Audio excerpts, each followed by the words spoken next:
डिसेंबर महिन्याची सुरुवात झाली आहे. हा महिना संपल्यावर नवीन वर्षाचं आगमन होणार. पूर्वी वर्षाच्या सुरुवात होण्यापूर्वी डिसेंबर महिन्यातील 5 दिवस अत्यंत अशुभ असणार आहेत. ज्योतिषशास्त्रानुसार या 5 दिवसामध्ये कोणतेही शुभ कार्य केले जात नाहीत. या 5 दिवसांना ज्योतिषशास्त्रानुसार पंचक असं म्हटलं जातं. हा पंचक काळ कधी सुरू होतोय आणि कधी संपणार आहे जाणून घ्या.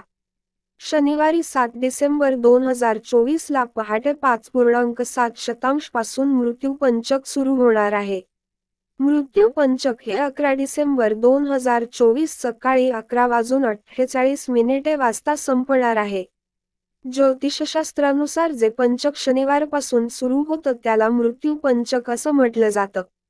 ज्योतिषशास्त्रानुसार मृत्यू पंचक हे सर्वात धोकादायक आणि अशुभ मानलं गेलंय.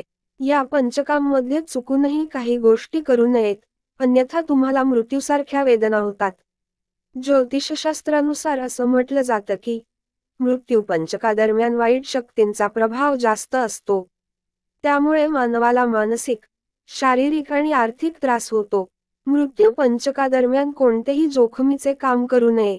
या शुभ कालावधीच्या चपळाईत आल्यास अपघात, दुखापत, वाद आणि कायदेशीर अडचणीत येण्याचा धोका आहे. पंचक काळात व्यक्तीने चुकूनही घराचे छत बसवू नये. यामुळे घरात नकारात्मकता येते. पंचक दरम्यान लोखंड किंवा लाकूड गोळा करू नये. याचा अशुभ परिणाम होतो आणि देव रागावतो, अशी मान्यता आहे. पंचकच्या दिवसात दक्षिण दिशेला प्रवास करू नये, कारण दक्षिण दिशा ही यमाची दिशा आहे. अपघाताची शक्यता वाढते. त्यामुळे पंचकच्या दिवसात चुकूनही दक्षिण दिशेला जाऊ नये. पंचक दिवसात नवीन वस्तू खरेदी करू नये. नकारात्मक प्रभाव वाढतो.